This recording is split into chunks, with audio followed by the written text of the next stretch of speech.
Hello बच्चों, hi I Purvi. Welcome to our personal tutor channel.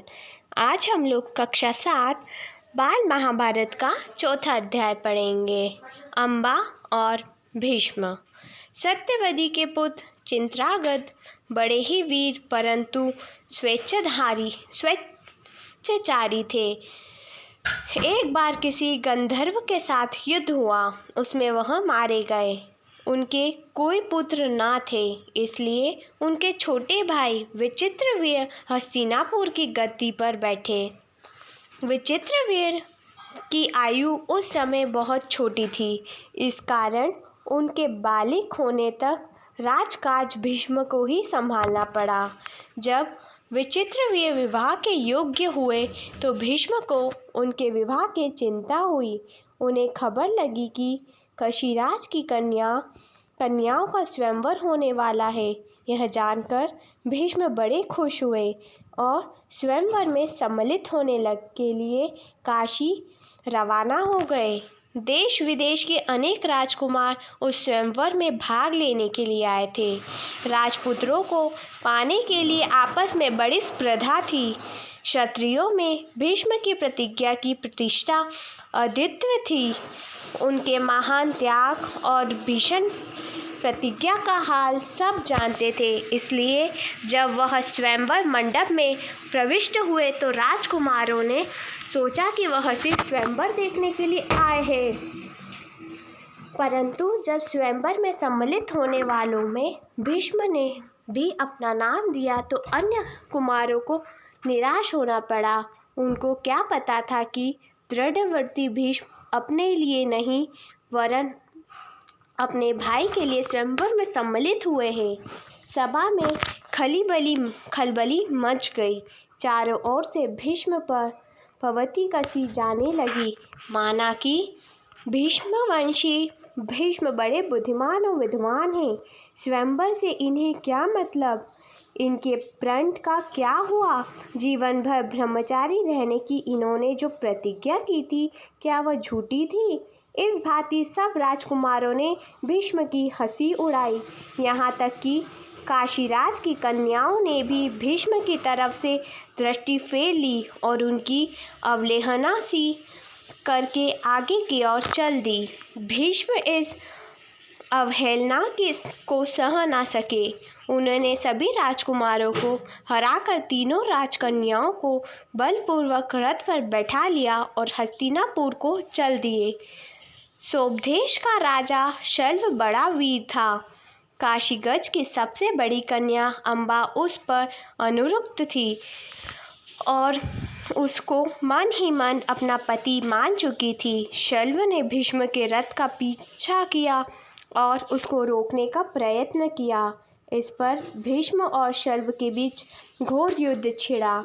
Bhishma ने उसे हरा दिया, किंतु कशिराज की कन्याओं की प्रार्थना पर उसे जीवित ही छोड़ दिया।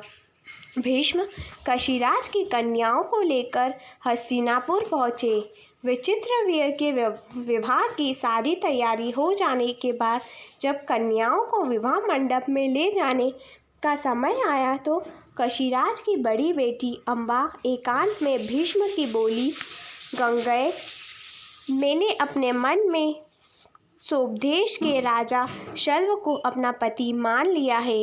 इसी बीच आप मुझे बलपूर्वक यहाँ ले आए। मेरे मन की बात जानने के बाद आप मेरे बारे में अब जो उचित समझे करें। भीष्म को अम्बा की बात जची। उन्होंने अम्बा को उसकी इच्छा अनुसार उचित प्रबंध के साथ शल्व के पास भेज दिया और अम्बा की दोनों बहनों अंबिका और अम्बालिका का विचित्रवीर के साथ विवाह करा दिया। अम्बा अपने मनोनीत वर सोबराज शल्व के पास गई और सारा वृत्तांत कह सुनाया। उसने कहा, राजन, मैं आपको ही अपना पति मान चुकी हूँ। मेरे अनुरोध से भीष्म ने मुझे आपके पास भेजा है। आप मुझे अपनी पत्नी स्वीकार कर ले। पर शल्व न माना। उसने अम्बा से कहा, सारे राजकुमारों के सामने भीष्म ने मुझे युद्ध में पराजित किया और तुम्हें बलपूर्वक हरण करके ले गया। इतने बड़े अपमान के बाद मैं तुम्हें कैसे स्वीकार कर सकता हूँ। तुम्हारे लिए अब उचित यही है कि तुम भीष्म के पास जाओ और उनकी सलाह के मुताबिक ही काम करो। बेचारी अम्बा हस्तिनापुर लौट आई और भीष्म को सारा हाल कह सुनाया। उन्होंने विचित्रवीर्य से कहा, वत्स, राजा शाल्व अम्बा को स्वीकार नहीं करता। इससे विदित होता है कि उसकी इच्छा अम्बा को पत्नी बनाने की नहीं है। अब उसके साथ तुम्हारा विवाह करने में कोई आपत्ति नहीं रही है, पर विचित्रवीर्य अम्बा के साथ विवाह करने को राजी ना हुआ। बेचारी अम्बा न इधर की रही न उधर की, कोई और रास्ता ना देख वह भीष्म से बोली, गांगे, मैं तो दोनों ओर से ही गई, मेरा कोई भी सहारा न रहा। आप ही मुझे हर लाए थे, अतः अब आपका ही कर्तव्य है कि आप मेरे साथ विवाह कर ले।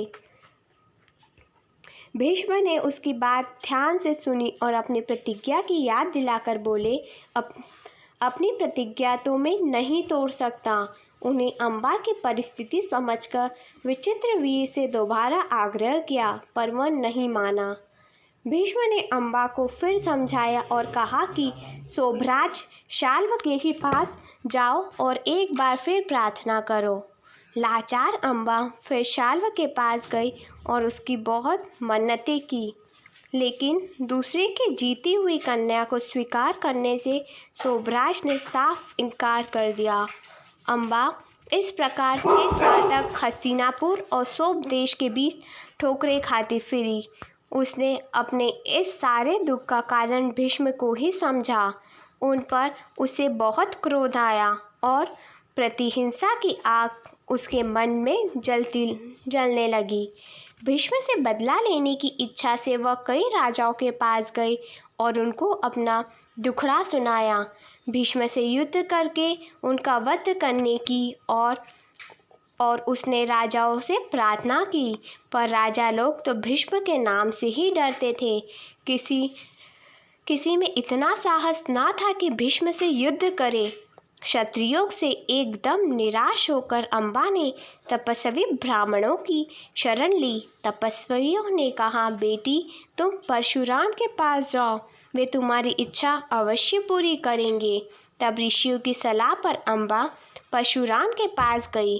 अम्बा की करुणा कहानी सुनकर परशुराम का हृदय पिघल गया। उन्होंने दयार्द्र स्वर में कहा, काजिश राजकन्या, तुम मुझसे क्या चाहती हो? अम्बा ने कहा, ब्राह्मण वीर, मेरी प्रार्थना केवल यही है कि आप भीष्म से युद्ध करें। मैं आपसे भीष्म के वध की भीख मांगती हूँ। परशुराम को अम्बा की प्रार्थना पसंद आई। बड़े उत्साह के साथ वह भीष्म के पास गए और उन्हें युद्ध के लिए ललकारा। दोनों कुशल योद्धा थे और धनुष विद्या के जानकार भी। दोनों ही जितेंद्र और ब्रह्मचारी थे। समान योद्धाओं की टक्कर थी। कई दिनों तक युद्ध होता रहा, फिर भी हार जीत का निश्चय ना हो सका। अंत में परशुराम ने हार मान ली और उन्होंने अम्बा से कहा, जो कुछ मेरे वश में था कर चुका, अब तुम्हारे लिए यही उचित है कि तुम भीष्म की ही शरण लो। पर अम्बा ऐसी बातों से कब विचलित होने वाली थी। उसने वन में जाकर फिर तपस्या शुरू की और तपोबल से स्त्री रूप छोड़कर पुरुष बन गई और उसने अपना नाम शिखंडी रख लिया। जब कौरवों और पांडवों के बीच कुरुक्षेत्र के मैदान में युद्ध हुआ तो भीष्म के विरुद्ध लड़ते समय शिखंडी रथ के आगे बैठा था और अर्जुन ठीक उसके पीछे। ज्ञानी भीष्म को यह बात मालूम थी कि अम्बा ही शिखंडी का रूप धारण किए हुए है, इसलिए उन्होंने उस पर बाण चलाना अपनी वीरोचित प्रतिष्ठा के विरुद्ध समझा। शिखंडी को आगे करके अर्जुन ने भीष्म पितामह पर हमला किया और अंत में उन पर विजय प्राप्त की। जब भीष्म आहत होकर पृथ्वी पर गिरे, तब जाकर अम्बा का क्रोध शांत हुआ। धन्यवाद।